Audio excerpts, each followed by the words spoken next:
역사란 굉장히 중요합니다. 역사는 거울과 같습니다. 과거 역사를 통해 현재를 조명하고 미래를 설계합니다. 또한 역사 의식이 없는 백성, 역사를 모르는 민족은 우매한 민족이 되는 겁니다.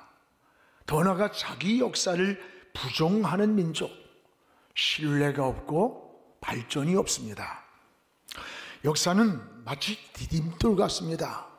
그래서 그 역사를 딛고 미래를 향해서 나아가야 합니다.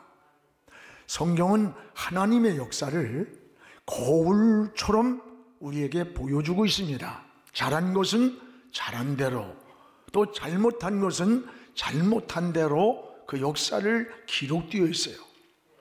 우리는 다윗 왕의 가문이 마태복음 1장을 피면 그 예수님의 족복 가운데 나옵니다. 마태복음 1장 6절에 보면 이새의 다윗 왕을 낳으니라. 다윗은 우리아의 아내에게서 솔로몬을 낳았다. 여러분, 다윗은 자기 아내가 아닌 다른 사람의 아내로부터 솔로몬을 낳았다고 하는 정말로 왕의 가족의 가족사가 굉장히 부끄럽게 나타나는데 그걸 그대로 기록하고 있어요. 다른 여러분, 성경의 역사는 진리이기 때문입니다. 그렇기 때문에 성경은 진리입니다. 여러분, 그대로 기록되는 거예요. 특히 우리 지도자들은 항상 세 가지 소리를 늘 듣기를 사모하고 살아야 돼요. 하나는 역사의 소리를 들어야 합니다. 역사는 다음 세대에게 물려줄 유산입니다. 또 하나는 이 양심의 소리를 들어야 돼요. 양심은 인간에게만 주신 하나님의 선물입니다. 이 양심은 선악을 분별하도록 자신의 내면 속에서 자신 있는 소리가 바로 양심입니다. 또 하나는 하나님의 소리를 들어야 합니다.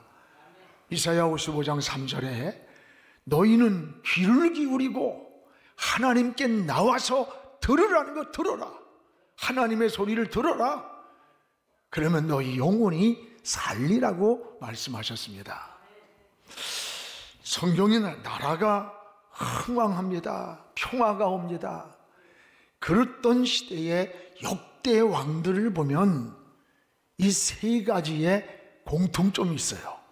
하나는 백성을 사랑하고 정직한 왕이었습니다. 또 하나는 모든 우선순위를 하나님께 둔 왕이었어요. 세 번째는 하나님과 동행했고 하나님께서 기뻐하지 않는 일은 목숨을 걸고 우상이나 산당을 제거해버리는 하나님 편에 선 그런 왕들. 이런 시대에 나라가 흥했습니다. 평화가 있었습니다. 여러분, 다윗이 그러했고 여호사밧이 그러했고 히스기야 시대가 그러했습니다. 반면에 인생의 말로가 비참하게 끝났던 왕들을 보면 두 가지 특징이 있어요. 하나는 그들은 하나님을 떠나고 하나님을 보였습니다. 또 하나는 하나님을 분노케 한 그런 왕들이에요. 여러분, 대표적인 왕이 북이스라엘의 7대 왕이었던 아합이에요. 아합 왕은 하나님만 오직 믿고 하나님만 섬기던 유일신앙의 생태계, 이 생태계를 파괴시킨 왕이 아합이에요. 이 생태계가 얼마나 중요한 줄 알아요? 지금 기후변화가 얼마나 심한지 1도가 지구상의 온도가 올라가면 쉽게 말해서 인천 앞바다가 물이 올라와 가지고 인천을 다 도시를 없애버린대. 1도가 올라가면. 지금 전 세계에 사막이 이루어지고 있답니다. 추워야 할 때 더위가 오고, 더워야 하는데 갑자기 춥고, 갑자기 홍수가 오고 가뭄이 오고, 여러분, 기후의 변화의 생태계도 이렇게 파괴시키는데 우리 영적인 상태에서도 생태계가 있는 거예요.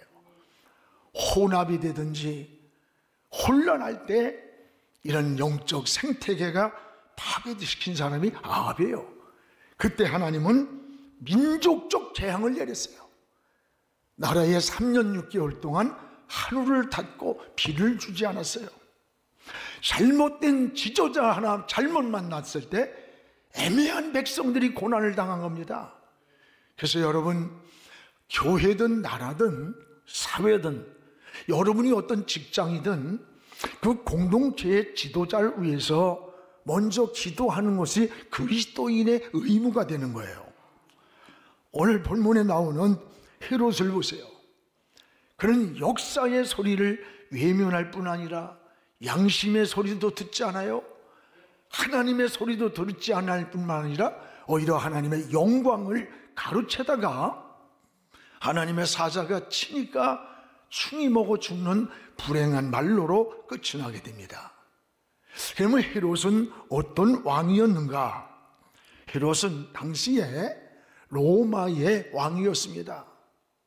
그러나 결과에 하나님께 버림을 받았고 충이 먹어 죽는 비참한 말로로 끝나는 그런 왕의 모습을 오늘 소개합니다. 우리는 헤롯은 두 가지, 하나는 권력을 남용했어요. 왕이라는 권력을 남용을 했고 또 하나는 하나님의 영광을 가로챘다고 하는 겁니다. 여러분, 같은 칼이라도 그 사용하는 사람에 따라서 가치가 달라요.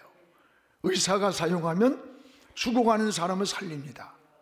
강도가 잡으면 사용하면 산 사람도 죽입니다. 여러분, 권력이라고 하는 것 자체가 나쁜 게 아니에요. 사회적인 명성, 사회적인 지위 자체가 나쁜 게 아닙니다. 그건 축복입니다. 문제는 어디에 있습니까? 그 주어진 좋은 조건을 잘못 사용할 때 그 권력과 지위가 무서운 악의 도구로 변하는 거예요. 독재가 된다든지 사람들을 죽인다든지 무서운 그 권력과 지위가 삶을 황폐하게 만드는 거예요. 우리 소유도 마찬가지예요. 여러분, 권력, 재물, 이건 선도 악도 아니에요. 문제 어떻게 그걸 사용하느냐에 따라서 그것이 악이 될 수도 있고 또는 소원이 될 수도 있는 겁니다. 오늘 여러분, 우리는 여기 헤롯은 왕의 권력으로 당시의 교회를 아주 무섭게 핍박을 했어요. 우리 12장 1, 2절에 보면 나오잖아요. 헤롯은 왕의 권력으로 교회를 핍박하고 당시 야고보를 죽이고 많은 그리스도인들을 감옥에다가 가두는 이런 아주 잔인한 일을 했어요. 유대인들의 환심을 사기 위해서. 여러분, 지도자를 어느 시대나 잘 만난다는 게 얼마나 좋은 것인가, 축복인가를 알게 돼요. 지도자를 잘못 만나면 그 시대가 암흑기가 되는 겁니다. 백성들은 고난을 당하는 거예요. 그래서 어려운 시대, 어려운 난국일수록 백성들은 좋은 지도자를 요구하게 되는 겁니다. 올여름 지도자를 이제 우리가 얼마 있으면 또 대통령 선거가 있는데 이 지도자를 뽑을 때 무슨 학연이다 또는 같은 고향의 지연이다 혈연이다 이런 게 아니에요. 우리 시대만이 아닙니다. 다음 세대를 생각하는 적어도 역사의식이라는 게 있어야 돼요.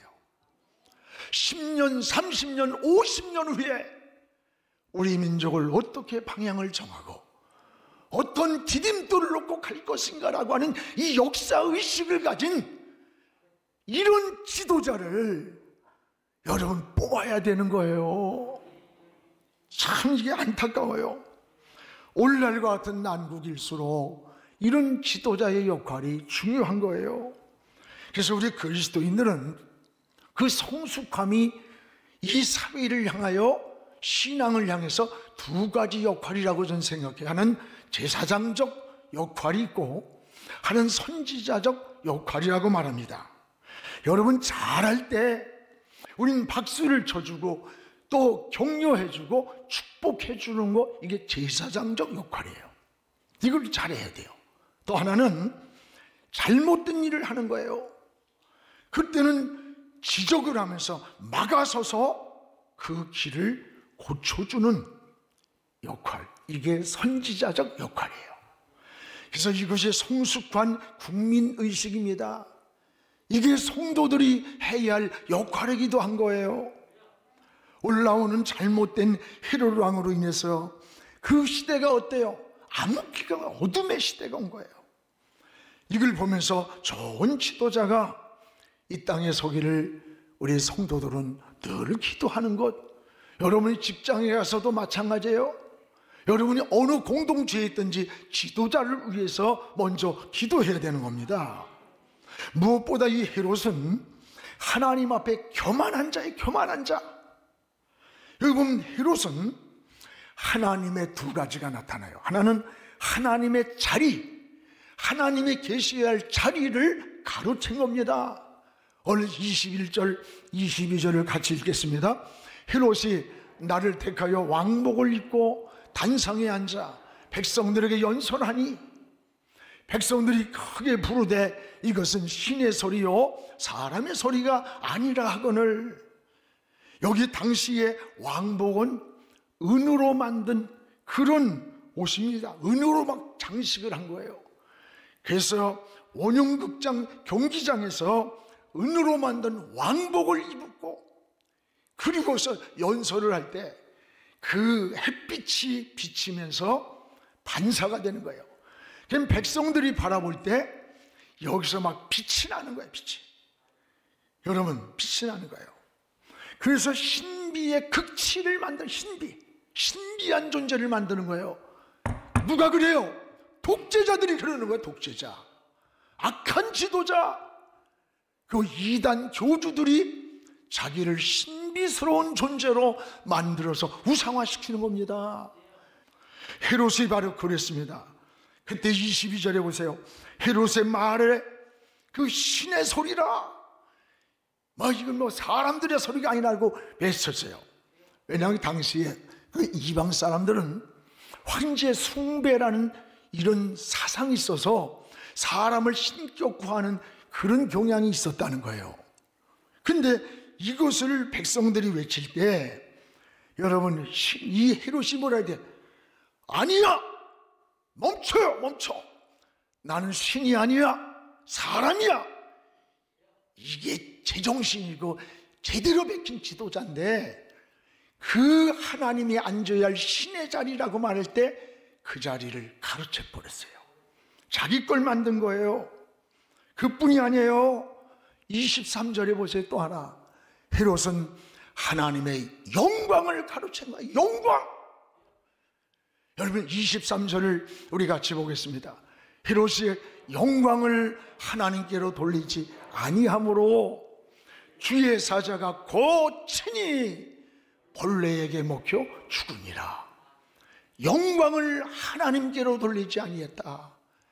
그 영광을 가로챘다는 거예요. 여러분, 영광이 뭔지 알아요? 따라해봐요. 영광은 오직 창조주 하나님의 것이다. 영광은 오직 창조주 하나님의 거예요. 우리 피조물은 우리는 영광을 가질 수 없고 받을 수가 없어요. 우리는 피조물이에요. 그래서 창조주 하나님께만 영광을 돌려야 되는 거예요. 이게 우리의 믿음이고 지혜고 삶이에요. 그런데 헤롯은 그 하나님께 돌려야 할 영광을 자기 것으로 가로챘다는 거예요. 여러분, 찬송가에 이런 찬송가 있지요. 모든 영광을 하나님께, 모든 영광을 하나님께, 온 마음과 뜻을 다해 주 사모합니다. 모든 영광을 하나님께. 할렐루야. 우리 한번 같이 불러보겠습니다. 모든 영광을 하나님께, 모든 영광을 하나님께, 마음과 다해 주여라 합니다. 모든 영광을 하나님께. 할렐루야. 여러분, 내가 건강해도 사업이 잘 돼도 하나님이 주신 축복이라고 고백해야 돼요. 자녀가 공부를 잘하고 성공을 했어도 하나님이 주신 지혜라고 말해야 돼요. 여러분, 헌신을 하고 충성을 했어도 내게 하나님이 이런 감동을 주신 게 너무 감사하다고 말해야 되는 거예요. 영광은 창조주 하나님의 것이에요. 우리는 하나님께만 영광을 돌려야 되는 겁니다. 이것이 여러분 하나님의 은혜를 누리고 사랑을 받고 복을 받는 비결인 거예요. 그런데 이 헤롯은 어떻게 했어요? 두 가지. 하나님이 계셔야 할 자리를, 신의 자리를 자기가 가로챈 거예요. 하나님의 영광의 자리를 가로챘습니다. 하나님은 하나님의 영광을 가로챈 이 헤롯 왕의 말로를 보십시오. 말로가 어땠는가? 여기 23절에 주의 사자가 그를 치셨다는 거예요. 우리 23절 같이 한번 읽겠습니다. 헤롯이 영광을 하나님께로 돌리지 아니하므로 주의 사자가 곧 친히 벌레에게 먹혀 죽으니라. 여기에 헤롯을 치셨다는 뜻은 지난주에 설교했던 천사가 감옥에 갇혀있던 중보기도하던 그 시간에 베드로의 옆구리를 쳐서 그를 끄집어내서 살렸다는 뜻과 원문이 같아요. 쳤다는 말이. 그런데 오늘 헤롯이 하나님의 영광을 가로채니까 주의 사자가 치셨는데 이것은 헤롯을 죽이려고 치신 하나님의 손이에요. 여러분, 저기는 베드로는 살리려고 욕구를 치셨는데 오늘 하나님이 치신 손은 헤롯을 죽이려고 친 손이에요. 하나님이 손을 댄 거예요. 하나님이 손을 대면 누구도 막을 자가 없습니다. 이걸 알아야 돼요. 사무엘상 2장 6절 7절에 우리 같이 읽읍시다. 여호와는 죽이기도 하고 살리기도 하시며 여호와는 가난하게도 하시고 부하게도 하시며 우리를 낮추기도 하고 높이기도 하신다. 우리의 생사화복의 주권이, 그 열쇠가 하나님 손에 있다는 거예요. 여러분, 하나님은 우리에게 복을 주시기도 하지만 우리에게 주신 복을 하나님을 떠날 때 다시 거둬가기도 하고 빼앗아가기도 한다는 것을 알아야 되는 거예요. 하나님이 손을 대시니까 헤롯 왕이 벌레가 먹어서 죽었다. 하나님이 손을 대실 때 여기 주의 사자가 곧 친히 벌레에게 먹혀 죽으니라. 근데 이 벌레가 뭔가 하고 주석을 찾아보니까 병명이 없어요. 무슨 병인지도 모르는 벌레가 먹어서 죽었는데 외경에 바카비서라는 외경에 보니까 배에서, 헤롯의 배에서 속에서 벌러지가 나오면서 썩은 내가 나고 악취가 나면서 죽어간 병이랍니다. 다시 말하면 병명도 모르는데 왕이 막 속에서 썩어지면서 구더기같이 벌레가 막 냄새를 풍기고 악취를 풍기면서 죽어갔다는 거예요. 이것은 가장 인간의 비참한 헤롯 왕으로서의 영광과 축복을 빼앗기고 비참한 불행한 말로를 보여주는 표현이에요. 사랑하는 여러분, 이게 우연입니까? 이게 우연입니까? 아니에요. 주의 손이 친히, 주의 손이 친 거예요. 주의 사자가 치셨어요. 하나님의 손을 댄 거예요. 하나님을 떠난 인생이 얼마나 어리석은 것이고 얼마나 허무한 것인가, 이걸 여러분 깨달아야 돼요. 우시야 왕이 52년 동안 하나님만 의지할 때 축복을 줬는데 어떻게 했어요? 교만했어요. 하나님 떠날 때 하나님이 그를 한 번 손을 대니까 여러분 한센병자로 비참한 말로로 끝나잖아요. 찬송가처럼 주 떠나가시면 내 생명 헛되네. 주 떠나가시면 내 생명 헛되네. 기쁘고 슬플 때 늘 나와 함께 계시옵소서. 이게 우리의 신앙의 고백이 되기를 축복합니다. 여러분, 초대교회는 이런 환난, 이런 고난 속에서 오히려 하나님의 말씀이 더 흥왕했다, 이렇게 말씀합니다. 오늘 24절을 우리 같이 한번 읽어보겠습니다. 하나님의 말씀은 흥왕하여 더하더라. 하나님의 말씀은 흥하고 왕성하게 더 퍼져나가더라. 여러분, 이게 좋은 환경입니까? 교회를 박해하고 야고보를 죽이고 베드로를 죽이려고 하던 천하를 호령하는 이 헤롯이 하나님의 자리를 가로채고 영광을 가로챌 때 하나님이 손을 대니까 벌레가 먹어가지고 죽는 이걸 보고는 초대교회 성도들은 하나님이 멀리 계시고 하나님이 안 계신 것처럼 느꼈던 위협과 불안과 두려움에서 하나님의 실존을 발견한 거예요. 하나님의 살아계심을 체험한 거예요. 하나님은 지금 우리 곁에 계시구나, 우리와 함께하고 계시구나. 안 보이지만 여러분, 하나님의 손은 항상 그들과 함께 계셨고, 침묵하는 것 같았지만 역사 속에서 움직이는 하나님의 손, 이걸 초대교회가 체험한 거예요. 그렇습니다. 사랑하는 여러분, 도저히 우리가 감당할 수 없을 때, 너무 힘들고 지치고 그럴 때가 있잖아요. 어느 때는 건강적으로도 그렇고 가정도 그렇고 자녀가 속을 썩이기도 하고 때로는 경제적으로 무너지기도 하고, 이럴 때에 낙심하지 마십시오. 안 보는 것 같으나 보고 계십니다. 하나님은 침묵하는 것 같으나 우리 개인을 섭리하시고 나라를 섭리하시고 역사 속에 섭리하는 손이 있어요. 성경은 너희를 고아처럼 하나님은 버려두지 않는다고 했습니다. 여러분, 버려두지 않습니다. 끝까지 하나님을 의지하시기 바랍니다.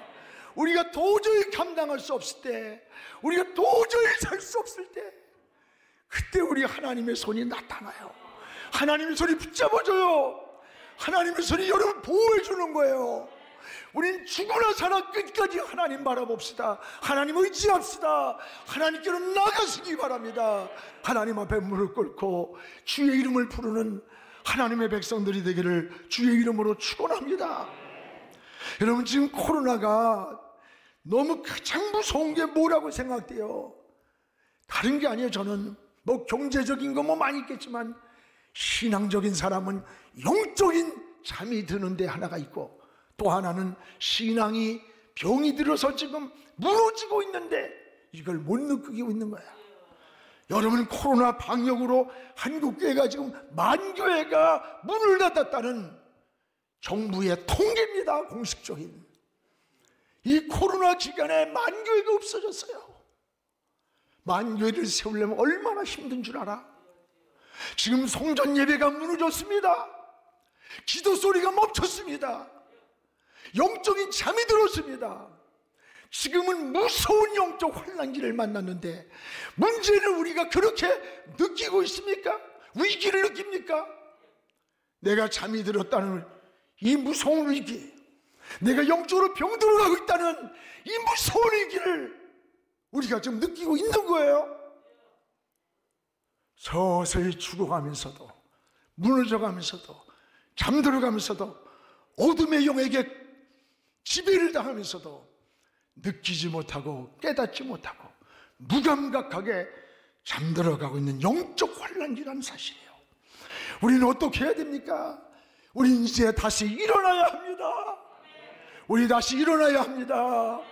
여러분, 신앙도 일어나고 믿음도 일어나고 사명도 일어나기를 축원합니다. 여러분, 가정도 일어나고 자녀도 일어나고 인생도 일어나야 삽니다. 이게 사는 길입니다. 그래서 우리는 11월 1일부터 일주일 동안 특별 새벽 기도를 갖기로 했어요. 우리 모두가 다시 일어나는 기회가 되기를 축복합니다. 영적인 잠을 깨우시기 바랍니다. 이것만이 사는 길이에요. 이스라엘 백성들이 홍해바다가 앞을 막을 때 밤새도록 부르짖던 그 새벽에 동풍이 일어나서 홍해를 갈라서 육지처럼 건너게 했어요. 여러분, 하나님께 부르짖어 다시 일어날 때 하나님의 축복의 동풍이 불어오기를 축원합니다. 여러분 앞에 가로막고 있는 장애물이 갈라지기를 주의 이름으로 축원합니다. 야복강에서 환도뼈가 부러지듯이 밤을 새워 기도하던 야곱이에게 새벽 아침 해가 뜰 때 분이엘의 새 아침을 맞이했어요. 분이엘이 뭐예요? 하나님의 얼굴을 만난 거예요. 여러분, 하나님의 얼굴을 보아야 돼. 영이 열려야 돼. 눈이 열려야 돼. 귀가 열려야 돼요. 계시록 7교회마다 귀 있는 자는 성령이 하는 소리를 들으라는 거. 영적인 주의 음성을 들어야 돼요. 하나님의 역사를 보도록 눈에 비늘이 떨어지고 다시 깨어나야 돼요. 다시 일어나야 돼요. 이것이 우리의 살 길인 줄로 믿습니다. 기도하겠습니다.